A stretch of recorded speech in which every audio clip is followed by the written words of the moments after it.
네, 사각턱 축소술이라고 하는 것은 이 귀 밑에 윤곽선을 안쪽으로 옮긴다. 하관이 넓은 이유에 따라서 그 수술 방법과 범위를 정하게 됩니다. 이 모두가 관련이 되죠. 안녕하세요. 그래디TV 시청자 여러분, 함엄준 원장입니다. 얼굴 라인, 즉 얼굴 윤곽이죠. 얼굴 윤곽이 얼굴 전체 이미지에 미치는 영향이 크다는 걸 다 알고 계실 겁니다. 많은 분들이 윤곽 수술에 대해서 굉장히 관심이 많으신데요. 오늘은 그 대표적이라고 할 수 있는 사각턱 축소술에 대해서 얘기를 해볼까 합니다. 이 귀 밑 바로 아래에서 윤곽선이 거의 수직으로 내려오게 되게 되면은 정면으로 봤을 때 사각 모양으로 보이고 측면에도 사각 모양으로 보여서 사각턱이라고 그렇게 불리고 있죠. 이렇게 사각턱을 가지고 있으면은 아주 투사의 그런 아주 강한 인상을 주게 되고 좀 투박한 인상을 주게 되죠. 네, 사각턱 축소술이라고 하는 것은 이 귀 밑에 윤곽선을 안쪽으로 옮긴다 이렇게 생각하셔도 되겠습니다. 이를 뼈로 얘기하자면 하악각을 잘라주는 것인데요. 이 귀 밑에 윤곽선이라고 하는 것이 단순히 뼈로만 구성되어 있는 게 아니고 근육이나 얼굴 살의 두께도 관여를 하게 되죠. 그래서 환자분들을 상담을 할 때 얼굴 뼈, 근육, 살 중에 어떤 것이 주된 요인이며 또는 한 가지 또는 그 이상의 서로 겹치는지 아닌지를 판단을 해서 수술 범위와 방법을 정하게 되는 것입니다. 네, 아까 말씀드린 대로 하관이 넓은 이유에 따라서 그 수술 방법과 범위를 정하게 됩니다. 저희 그레디 성형외과에서는 3CT로 환자의 상태를 판단을 하고, 일단 뼈가 발달되어 있는 분들은 하악각이 거의 90도에 가깝도록 발달되어 있기 때문에 하악각을 잘라줍니다. 이럴 때에 귀 바로 밑에 요 하악각을 일부러 좀 남겨서 자연스럽게 보이도록 해야 되고요. 또 길게 잘라냄으로써 좀 더 매끄러운 윤곽선을 갖고 그 다음에 2차 각을 예방할 수 있게 되죠. 또 그리고 정면 효과를 최대로 하기 위해서 하악골을 바깥의 한쪽 피질골을 전체를 제거함으로써 정면 효과를 극대화하도록 되어 있습니다. 또 그리고 근육이 커져 있는 환자의 경우에는 입안 절개에서 근육을 볼 수 있기 때문에 일부를 잘라주고요. 또 얼굴에 살이 많으신 분들은 심부분도 제거해주고 목 주변에 따라서 지방도 흡입도 동시에 하기도 합니다.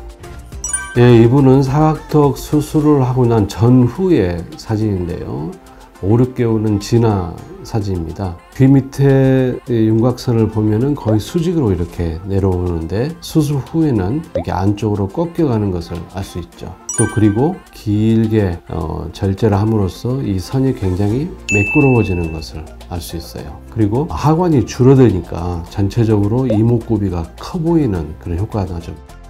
이거는 45도 각도에서 본 사진인데요. 귀 밑에 윤곽선이 거의 수직으로 이렇게 내려오고 하악각에서 각이 져 있는 걸 볼 수 있는데요. 수술 후에는 귀 밑에서 부드러운 선으로 안쪽으로 꺾여서 지나가는 걸 볼 수 있고, 전체적으로 얼굴이 굉장히 갸름하고 부드러운 인상을 주면서 역시 마찬가지로 눈, 코, 입이 커 보이고 뚜렷해 보입니다.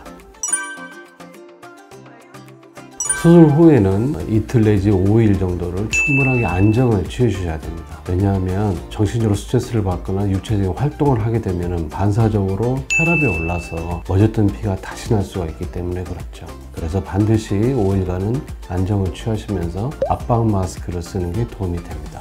또 입안 절개로 사각턱 수술을 했을 경우에 입안 절개 관리를 잘 하셔야 됩니다. 식사는 부드럽고 뜨겁지 않게 하시고, 식사 후에는 반드시 깨끗한 물로 헹궈 주시고 리스테린으로 마무리 해주시는 게 좋겠습니다. 또 얼굴 붓기를 최소화하기 위해서 얼굴을 심장보다는 조금 높게 하시는 게 유리한데요. 그래서 누워 계시는 것보다는 약간 앉아 계시거나 약간 상체를 세운 상태로 누워 계시는 게 유리하겠습니다. 실제로 내원하신 분들이 많이 물어보는 것을 질문을 위주로 답변을 해보겠습니다.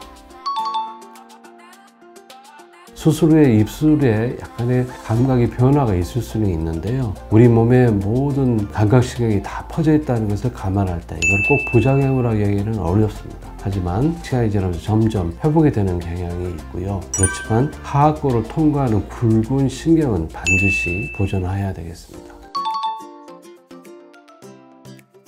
하악각 수술과 광대 수술 동시에 하는 경우가 많습니다. 그런데 어떤 이유로 한 가지만 해야 된다고 한다면 당연히 사각도 수술을 먼저 해야 됩니다. 광대 수술을 먼저 해버리면은 하관이 더 넓게 보이기 때문에 그렇죠. 이와 같이 윤곽 수술은 턱끝에서 위쪽으로 올라가는 방향으로 계획하는 게 중요합니다. 20, 30대 젊은 분들한테는 볼처짐이나 그런 현상은 일어나기 어렵습니다. 왜냐하면 탄력이 있기 때문에 그렇죠. 그러나 이제 나이가 좀 많이 드신 분들은 이미 얼굴이 처져 있거나 또 탄력이 떨어져 있는 경우에는 안면 거상 수술을 동시에 같이 시행하면 두 가지 문제를 다 한꺼번에 해결할 수 있을 것입니다. 하관이 넓어 보이는 이유는 여러 가지가 있습니다. 뼈만 있는 게 아니고 근육과 살, 이 모두가 관련이 되죠. 따라서 수술 전에 그 주된 이유를 정확하게 파악하고 수술 범위와 방법을 정하는 게 중요하겠습니다. 특히나 뼈를 제거하는 경우에 뼈 안을 주행하는 그 신경의 위치가 사람마다는 많이 다르기 때문에 그 사전에 미리 알아서 체크를 해야 되고 또 그거를 보존하는 섬세한 테크닉이 필요하게 됩니다. 이번 영상이 여러분께 많은 도움이 되기를 바랍니다. 시청해주셔서 감사합니다.